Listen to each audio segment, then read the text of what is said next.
Şu anda Ankara'dan Antalya Finike'ye gidiyorum. Neden mi? Çünkü 2025 model daha 9500 kilometredeki gıcır gıcır arabamı verdim. Karşılığında ne mi aldım? Henüz bitmemiş kaba inşaat halinde bir ev.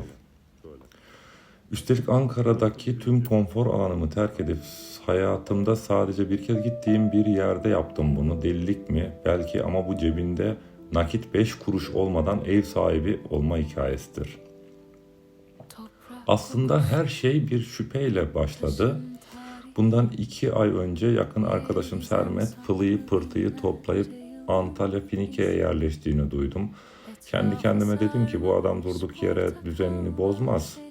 Yani kesin bir bildiği vardır. Merak bu ya, atladım, birkaç günlüğüne yanına geldim.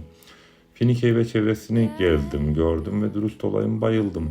Ama asıl amacım Sermet'in sırrını çözmekti. Neden buraya taşınmıştı, hem de 1 yaşındaki küçücük oğlu Teoman ile birlikte.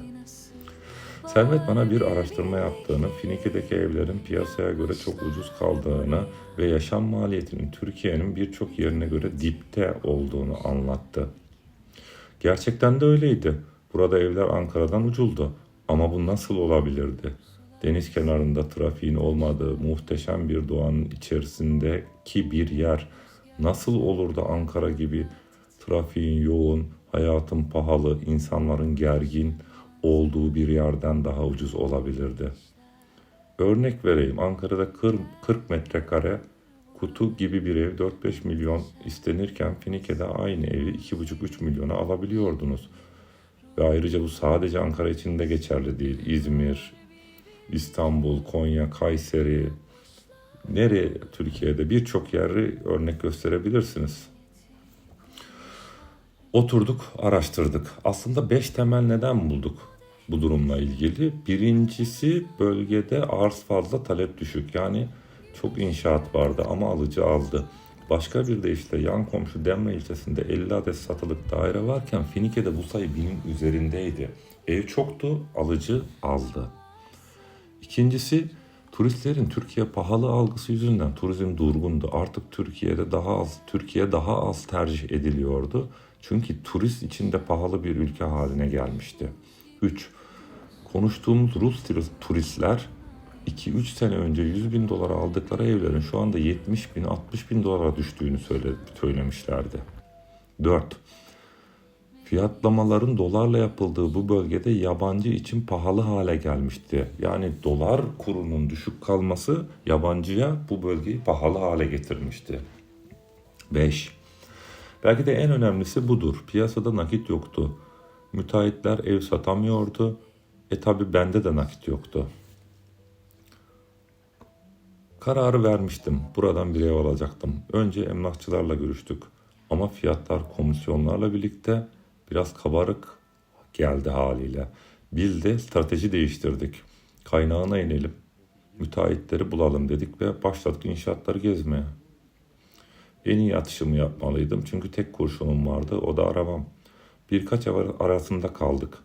Biri deniz manzaralıydı ama çarşıya çok uzaktı. Diğeri fiyatı uygundu, 2,5 milyonda ama 40 metrekareydi ve her yere uzaktı. Onlarca ev baktık, saatlerce telefon görüşmesi yaptık. Bir sürü emlakçıyla konuştuk ama anlaşamıyorduk. Ya arabanın fiyatını düşürüyorlardı ya evin fiyatını şişiriyorlardı. Tam umudu kesiyorduk ki şans eseri bir kafede otururken birkaç müteahhitin aralarında konuştuğunu, bir müteahhitin bir arkadaşıyla arasında konuştuğunu gördük ve müteahhit olduklarını anladık. Ev aradığımızı söyledik. Bize 80 dairelik bir kentsel dönüşüm projesinden bahsetti ama bir sorun vardı. Ev henüz inşaat halindeydi. Mart'ta bitireceğim dedi. Ama burası Türkiye. Bitmeyebilirdi de, büyük bir risk vardı. Ben de o sırada Ankara'ya dönmüştüm. Arkadaşım gidip evi gördü. 3. kat 2+1 ve en bombası dükkan üstü olduğu için 40 metrekare devasa bir terası vardı. Varsın deniz görmesin ama merkeze, pazara yakın olsun dedik. İnşaat halinde olması da sorun değildi. Zaten param da yoktu. Finike pazar yerindeki bu daireye de karar kıldık. Müteahhit araç takasını kabul etti. Şansa bakın ki adam aynı zamanda galericilik de yapıyormuş. Zaten bu piyasada nakitin olmadığını düşünürsek her şeyin artık takasa da döndüğünü de görebilirsiniz. Ben de inşaat riskini kabul ettim. Hemen izin aldım. 28 Ekim'de Ankara'dan heyecanla yola çıktım. Tek duam vardı ceza yememek. Çünkü ceza yersem sistemde görünecek araç satışına engel olacaktı ve 4-5 gün beklemem gerekecekti. Tabi o sürede ev başkasına gidebilirdi. Cezasız gelmeyi başardım ama 29 Ekim Cumhuriyet Bayramı tatilini hiç hesaba katmamıştık. Olsun. Finike'de bayramı harika kutladık. Hatta onun da videosu kanalda var. İzleyebilirsiniz.